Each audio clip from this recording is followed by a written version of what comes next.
السلام عليكم ورحمة الله وبركاته. طلاب الصف الأول الإعدادي حبايب قلبي، عاملين إيه؟ وحشتوني. معاكم مستر عبد الرحمن مدرس العلوم. النهارده إن شاء الله هنبدأ تأسيس اللي هنمشي عليه المنهج كله، وإن شاء الله هنصور لكم المنهج كله وهينزل لكم كله على قناة اليوتيوب. بتمنى إن تشتركوا ولايك للفيديو، ويلا بينا نبدأ. بصوا يا شباب، إحنا السنة اللي فاتت عرفنا إن في حاجة في جسم الإنسان اسمها خلية، وقلنا والله يا مستر إن الخلية دي هي وحدة بناء الكائن الحي. يبقى الخلية دي هي ايه؟ هي وحدة بناء الكائن الحي فقط. واتفقنا ان الكائن الحي ده هو اي حاجة يا مستر بتاكل وتشرب وتتنفس، زيك كده، مش انت بتاكل وتشرب وتتنفس بس، صح؟ طيب الكائن الحي ده نفس الكلام. زي مين الكائن الحي؟ قال زي الانسان والحيوان والنبات. يبقى الكائن الحي زي مين؟ انسان، حيوان، نبات. الكائن الحي ده يا مستر بيتكون من حاجه صغيره اسمها الخليه. اتفقنا يا مستر ان الخليه دي في منها كذا نوع. في خلايا وحيده الخليه، كائنات وحيده الخليه، وكائنات عديده الخليه. اتفقنا ان الانسان والحيوان والنبات دول اسمهم عديده الخلايا. يبقى الانسان والحيوان والنبات اسمهم كائنات عديدة الخلايا. طب هو مين اللي وحيدة؟ قال والله اللي وحيدة هي البكتيريا. البكتيريا هي كائن وحيد الخلية. يعني ايه وحيد الخلية؟ يعني في خلية واحدة. طب يا مستر الخلية دي أحجامها قد إيه؟ قال لي والله حجمها صغير، فلازم عشان أقدر أشوفها بشوفها عن طريق جهاز اسمه الميكروسكوب. جهاز اسمه الميكروسكوب، جدع. طيب يبقى الخليه دي صغيره جدا، ما اقدرش اشوفها غير عن طريق جهاز اسمه الميكروسكوب. اتفقنا والله يا مستر ان جوه الخليه دي في حاجه اسمها النواه. يبقى جوه الخليه في حاجه اسمها النواه، والنواه دي هي مركز التحكم بتاع الخليه، وهي مسؤوله عن انقسام الخليه. طيب النواه دي يا مستر مسؤوله عن ايه؟ قال لي والله احنا اتفقنا ان الخليه بتنقسم، فالكائن الحي لما بينمو بزياده عدد الخلايا، فالنواه دي هي اللي بتخلي الخليه تنقسم. اتفقنا كمان ان في جوه الخليه في جهاز جولجي، وده مسؤول عن التعبئه والتغليف. في الشبكه الاندوبلازميه، ودي مسؤوله عن نقل واصلاح الخلايا التالفه. في ايه كمان؟ في والله جوه الخليه في حاجه اسمها السيتوبلازم، وده سائل هلامي تسبح فيه باقي العضيات دي. في كمان الفجوه العصاريه، وهو تركيب شبه الكيس بنخزن فيه، كل ده جوه الخليه. في كمان الميتوكوندريا، ودي محطه توليد الكهرباء او انتاج الطاقه، وبيحصل فيها عمليه اسمها عمليه التنفس الخلوي. هنعرف ان شاء الله في الترم ده يعني ايه تنفس خلوي، والتنفس الخلوي ده بيحصل امتى، وايه علاقته بالبناء الضوئي. طب يا مستر نيجي بعد كده اتكلمنا عن حاجه اسمها الماده، وقلنا ان الماده في سنه 5 لو فاكرين هي كل ما له كتله وحجم. يعني ايه؟ قال لي والله ان الماده هو اي شيء حواليا اسمه ماده. طب اقول عليه ماده امتى؟ قال لما تحقق شرطين، كتله وحجم. طيب الكتله زي ايه؟ ان انا اجيب الجسم احطه على الميزان هيطلع كتله، يبقى ده اسمه كتله. طب والحجم؟ قال لي يا مستر ان انا اقدر اقيس له حجمه او ارتفاعه وطوله وعرضه، او ان هو ياخد حته من الفراغ او حته من الاوضه اللي موجود فيها، يبقى ده الماده. يبقى الماده هي كل ما له كتله ويشغل حيز من الفراغ، او كل ما له كتله وحجم ويشغل حيز. اتفقنا يا مستر ان الماده دي ليها 3 حالات: صلبه وسائله وغازيه. يبقى المادة دي صلبة، سائلة، غازية. كم حالة؟ 3 حالات. الصلبة زي المية، زي قصدي التلج، لا مؤاخذة. السائلة زي المية، والغازية زي بخار المية. قلنا يا مستر نقدر نحول ما بينهم عن طريق الحرارة. لو هحول من صلبة لسائلة تبقى انصهار، تمام. يبقى لو من صلبة لسائلة انصهار. طب لو من سائلة لغازية تبخر. تمام. طب العكس، قال لي والله من غازيه لسائله حاجه اسمها تكثف. طب من سائله لصلبه تجمد. طيب يا مستر الانصهار والتجمد عكس بعض، والتبخر والتكثف عكس بعض. يبقى الانصهار والتجمد عكس بعض، التبخر والتكثف عكس بعض. عكس بعض في ايه؟ قال لي والله الانصهار من صلبه لسائله، التجمد العكس من سائله لصلبه. التبخر من سائله لغازيه، التكثف من غازيه لسائله، العكس عكس بعض. طيب قال لي والله يا مستر في الاثنين دول بيحصل حاجه اسمها ارتفاع درجه الحراره او اكتساب حراره.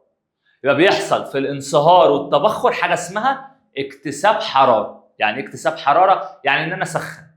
طب في التجمد والتكثف قال لي برضو بيحصل حاجه اسمها انخفاض درجه الحراره او فقد حراره. يبقى في التجمد والتكثف بيحصل فقد في الحراره، في الانصهار والتبخر يحصل اكتساب حراره. طب يا مستر اكتساب حراره يعني ايه؟ قال لي والله ان الماده بتتكون من حاجات صغيره اسمها الجسيمات. الجسيمات دي يا مستر في حاله حركه مستمر. يبقى الجسيمات في حاله حركه مستمر. جميل. الجسيمات دي يا مستر بتتحرك في الماده الصلبه والسائله والغازيه، بس بتتحرك ببطء. يبقى يا مستر الماده بتتكون من حاجه اسمها جسيمات. الجسيمات دي بتتحرك حركه مستمره. طب امتى الجسيمات دي حركتها تزيد وامتى حركتها تقل؟ قال لي والله يا مستر في الانصهار والتبخر حركه الجسيمات بتزيد لانها بتكتسب حراره. يعني بتكتسب حراره يعني بتسخن. طب في التجمد والتكثف بتفقد حراره. بتفقد حراره يعني بتبرد. يعني الجسيمات حركتها تقل. يبقى الجسيمات حركتها تزيد لما سخن، الجسيمات حركتها تقل لما برد. حلو كده؟ جميل. طب يا مستر قلنا التحويل من صلبه لسائله انصهار، من سائله لصلبه تجمد، من سائله لغازيه تبخر، من غازيه لسائله تكثف. وقلنا يا مستر كمان ان الجسيمات دي بتتحرك اسرع في الانصهار والتبخر وبتتحرك ابطا في التجمد والتكثف. طب هي الحراره دي بتنتقل ازاي؟ قال لي والله الحراره بتنتقل بثلاث طرق: توصيل، حمل، اشعاع. يبقى الحراره دي بتنتقل بثلاث طرق: توصيل، حمل، اشعاع. يعني ايه توصيل؟ قال لي والله التوصيل ان الحراره تنتقل في الاجسام الصلبه. يعني كوبايه شاي لمستها بايدي يبقى ده اسمه توصيل. يبقى انتقلت الحراره من كوبايه الشاي لايدي. تنتقل الحراره من الجسم الاعلى للجسم الاقل، الجسم السخن للبارد. يعني يا مستر في التوصيل بتنتقل الحراره ما بين الاجسام الصلبه، صلبه وصلبه، ده توصيل. طب والحمل؟ قال لي في الحمل بيحصل في السوائل والغازات، زي ان الحراره تنتقل عن طريق الهواء، ده اسمه بالحمل. طيب بالاشعاع؟ قال لي دي انتقال الحراره من الشمس للارض. الشمس عشان تبعت لنا الحراره بتبعتها عن طريق الاشعاع. طب ليه؟ لان في الفضاء فوق مفيش لا هواء ولا ميه، مفيش حاجه هتشيل الحراره غير انها تنتقل بالاشعاع. طب اول ما تخش الارض تبتدي تنتقل بالحمل لان في غاز وميه. يبقى التوصيل هو انتقال الحراره في المواد الصلبه، الحمل هو انتقال الحراره في السوائل والغازات، والاشعاع هو انتقال الحراره فين؟ من الشمس للارض. خلاص كده؟ يبقى احنا عندنا كام طريقه لنقل الحراره؟ 3: توصيل، حمل، اشعاع. طب يا مستر الحراره لما بتنتقل من جسم لاخر بتنتقل من اللي فين؟ قال لي من الجسم الاعلى في درجه الحراره للجسم الاقل في درجه الحراره، لغايه ما توصل لحاجه اسمها الاتزان الحراري. يعني ايه الاتزان؟ الاثنين يبقوا قد بعض. يعني انا ايدي سخنه قمت مسكت مقبض بتاع الباب، الحراره بتقعد تنتقل من ايدي للمقبض بتاع الباب، لان المقبض بتاع الباب بيبقى ساقع، تنتقل من ايدي للمقبض بتاع الباب ده لغايه ما يبقوا الاثنين نفس الحراره. لما اجي امسك ما احسش بحاجه، ليه؟ لان ايدي بقت نفس حراره المقبض، ودي حاله اسمها حاله الاتزان الحراري. حاله اسمها حاله الايه؟ الاتزان الحراري. طيب يا مستر الماده دي كانت بتتقاس بايه؟ قال لي والله الماده دي بتتقاس، لو عايز اقيس كتله الماده بقيسها بجهاز اسمه الميزان. طب لو عايز اقيس طول الماده، عايز اقيس طول الماده اقيسها بحاجه اسمها شريط القياس اللي هو المتر يعني. عايز اقيس حجم الماده اقيسها باستخدام جهاز اسمه وعاء القياس. ايه يا مستر وعاء القياس ده؟ قال لي ده بيبقى عباره عن كوبايه، بس الكوبايه دي متدرجه نص لتر لتر الكلام ده كله، اسمها وعاء القياس، بنقيس بيها حجم الماده. يبقى انا عشان اقيس الماده لو عايز اقيس كتله يبقى الميزان بانواعه بقى، الميزان ذو الكفتين، الميزان الحساس، الميزان الالكتروني، كل ده بيقيس الكتله. طب لو عايز اقيس الطول يبقى بقيس شريط القياس اللي هو المتر، عايز اقيس طول الماده بقيس بالمتر.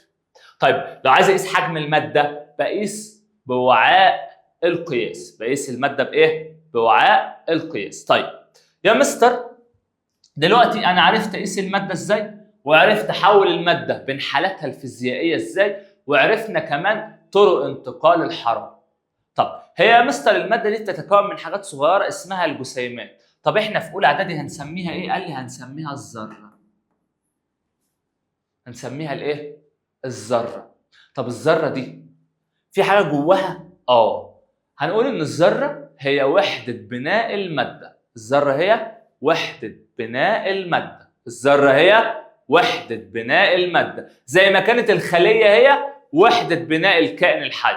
يبقى الخليه هي وحده بناء الكائن الحي، اما الذره هي وحده بناء الماده. طيب نيجي بعد كده يا مستر ونعرف ان احنا سنه 6 درسنا حاجات كتير قوي، من ضمن الحاجات دي كانت الاجهزه اللي بنقيس بيها الطقس، وعرفنا الفرق بين الطقس والمناخ، وقلنا ان الطقس هو درجه الحراره في وقت قصير، والمناخ هو درجه الحراره في وقت طويل، او هي حاله الجو في فتره زمنيه طويله ده المناخ، وحاله الجو في فتره زمنيه قصيره ده الطقس. طب يا مستر لما نيجي دلوقتي نقيس الطقس بنقيسه بايه؟ قال لي والله بنقيسه بجهاز اسمه الترمومتر وجهاز اسمه البارومتر.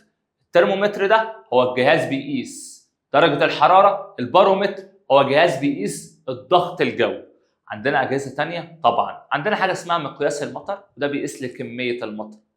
عندنا كمان حاجة تانية اسمها رادار الطقس وده بيقيس لي سرعة الهطول أو سرعة الرياح. خلاص؟ يبقى أنا عشان أقيس الطقس بقيسه عن طريق يا إما رادار الطقس يا إما البارومتر يا اما الترمومتر. طيب ايه كمان يا شباب؟ احنا اتفقنا ان الماده بتتكون من حاجات صغيره اسمها جزيئات، والجزيئات دي بتتكون من حاجه اسمها ذرات، وقلنا ان الذره هي وحده بناء الماده. الذره هي وحده بناء الماده. طب يا مستر تعالى كده ناخد تعريف صغير عن الذره. قال لي والله يا مستر ان الذره دي جواها حاجه اسمها نواه. خلاص؟ بيدور حوالين الذره دي حاجه اسمها الكترونات. يبقى الذره جواها حاجه اسمها نواه وبيدور حواليها حاجه اسمها الكترونات. طيب يا مستر الذره دي موجوده فين؟ قال لي موجوده في حاجه اسمها العنصر، وفي حاجه اسمها المركب. يعني ايه عنصر ويعني ايه مركب؟ اقول لك بص يا سيدي، العنصر ده هو ابسط صوره للماده خالص. العنصر ده زي ايه يا مستر؟ قال لي زي الحديد. الحديد ده عنصر. زي النحاس. النحاس ده عنصر. طب ايه هو المركب؟ قال لي والله دول عنصرين اجتمعوا مع بعض. يبقى المركب بيتكون من عنصر، عنصرين او اكثر. يبقى المركب يتكون من عنصرين او اكثر. طيب جوه العنصر ده وحده بناؤه مين؟ الذره. الذره بتتكون من ايه؟ قال لي والله الذره بتتكون من جزء صغير جوه اسمه نواه، وبيدور حواليها حاجه اسمها الكترونات. بيدور حواليها حاجه اسمها ايه؟ الكترونات. يبقى الذره تتكون من نواه يدور حواليها حاجه اسمها الالكترونات. طب يا مستر جوه النواه في حاجه؟ قال لي في حاجتين.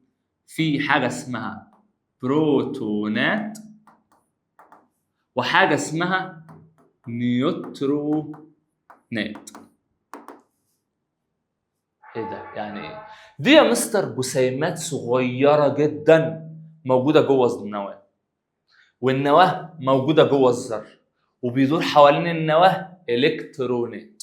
يبقى واحده واحده، الذره ده الجزء الكبير، جواه حاجه صغيره اسمها النواه، جواها حاجه اسمها بروتونات وحاجه اسمها نيوترونات. بيلف حوالين النواه دي حاجه اسمها الكترونات. خلاص؟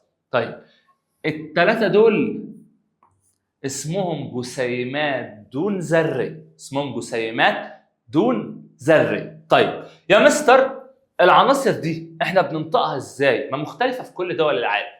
قال لي والله احنا عملنا حاجه اسمها الرموز الكيميائيه. حاجه اسمها الايه؟ الرموز الكيميائيه. تعال نبص. قال لي والله العلماء جم لقوا ان عدد العناصر بدا يزيد، فبدا يعمل لها رموز بالانجليزي او باللاتيني عشان يعمل عنصر. يبقى يا مستر انا عندي العنصر اهو، عايز اسميه مثلا وليكن الحديد. وطبعا الحديد ده ماده، ليه؟ لان له كتله ويشغل حيز من الفراغ، او له كتله وحجم ويشغل حيز. وطبعا ماده يعني بتكون من ذره، وذره يعني جواها نواه، جوه النواه بروتونات ونيوترونات، بيدور حوالين النواه الكترونات. طيب الحديد ده يا مستر عشان اسميه العلماء قالوا والله احنا هنسميه بناء على لغتين، لغه الانجليزيه الانجليزي، ولغه اسمها اللاتينيه. يبقى عندي لغتين انجليزيه ولاتينيه. امتى اخد الانجليزيه وامتى اخد اللاتينيه؟ قال لي والله يا مستر احنا هنجيب العنصر لو اسمه في الانجليزي شبه اسمه في اللاتيني يبقى ناخد اي حرف من الاثنين، هناخد حرف واحد او حرفين. طيب لو كان اسمه في الانجليزي مش شبه اسمه في اللاتيني، لا ساعتها بناخد الحروف من اللاتيني. طب ما تيجي نشوف مثال. عندي مثلا عنصر اسمه الكربون اللي هو الجرافيت، لون اسود ده، هتلاقوه في الحجاره، العمود الجاف، الحجاره بتاعت الريموت لو فتحتها هتلاقي جوه جزء اسود. في الانجليزي اسمه كربون، وفي اللاتيني اسمه كاربو.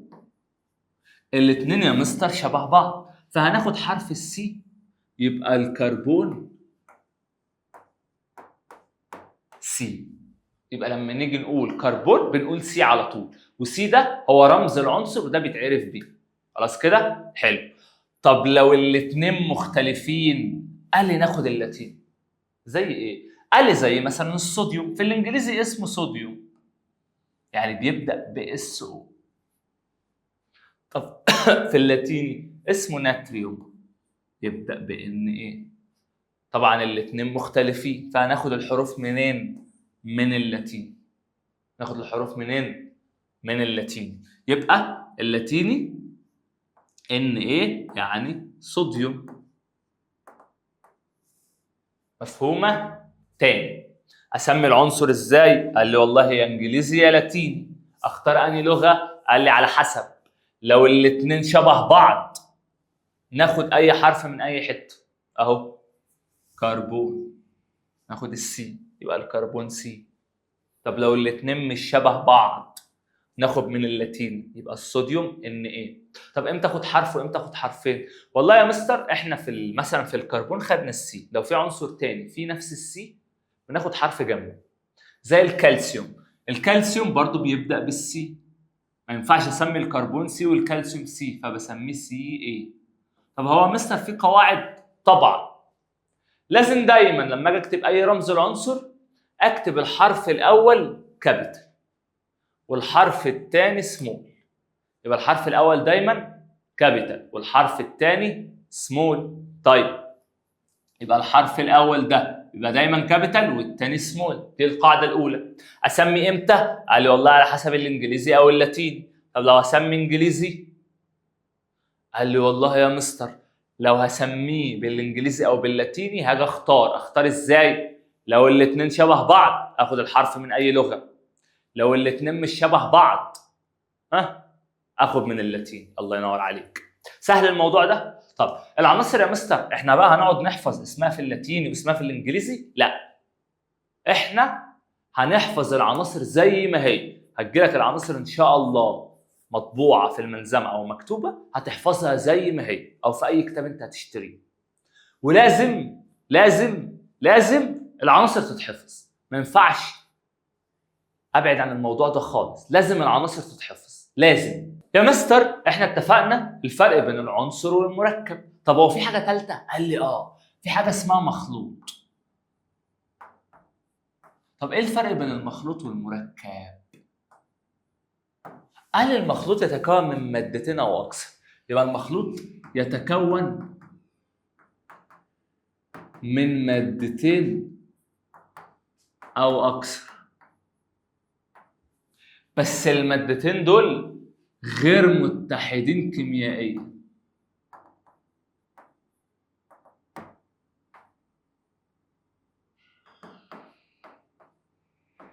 يبقى المادتين دول مالهم؟ غير متحدين كيميائيا. طب المركب؟ قال لي برضو يتكون بس من عنصرين او اكثر.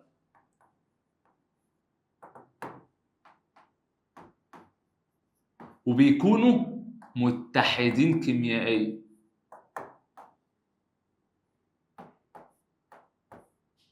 طيب يا مستر المخلوط ده قال لي اقدر افصله، يعني ايه؟ يعني لو حطيت ميه وملح اقدر افصلهم؟ طبعا. ازاي؟ قال لي عن طريق عمليه اسمها التبخر والتكثف. ان انا اخد الميه بالملح دي احطها على النار، الميه هتتبخر والملح هيفضل زي ما هو. طب ايه كمان؟ قال لي والله احنا ممكن نخلط المخلوط ده، نفصل المخلوط عن طريق الترشيح. يعني ايه؟ هنجيب ورقه ترشيح زي المصفى كده وهنحط مثلا ميه ورمله، ورقه الترشيح هتنزل الميه وهتحجز الرمل. يبقى انا كده فصلت المخلوط. يبقى ممكن المخلوط يتفصل بالطرق الفيزيائيه اللي هي زي التبخر والتكثف والترشيح. طب المركب؟ لا، المركب ما ينفعش يتفصل بالطرق الكيميائيه دي خالص. ليه يا مستر؟ قال لي لان هم متحدين كيميائيا. يبقى عنصرين او اكثر متحدين كيميائيا، اما المخلوط لا، غير متحدين كيميائيا. طب يا مستر العناصر بقى اللي بيتكون منها المركب دي، مش احنا اتفقنا بنسميهم ازاي هنا؟ وقلنا بنسميهم على حسب يا انجليزي يا لاتيني. طب اسميهم ازاي؟ قلنا والله زي ما قلنا انجليزي او لاتيني. طب يا مستر ادينا امثله. يعني مثلا انا بتنفس غاز ايه؟ جدع، الاكسجين. هو الاكسجين ده بيتقال ازاي؟ قال لي والله الاكسجين ده هنكتبه O2، غاز الاكسجين اللي بيخش. طب الغاز اللي بيخرج؟ قال لي الغاز اللي بيخرج اسمه غاز ثاني اكسيد الكربون. انا عرفت منين التسميه دي؟ قال لي حفظت العناصر. تمام؟ حفظت العناصر. الاكسجين O اسمه في الانجليزي شبه اسمه في اللاتيني فخدنا الاو يبقى اكسجين.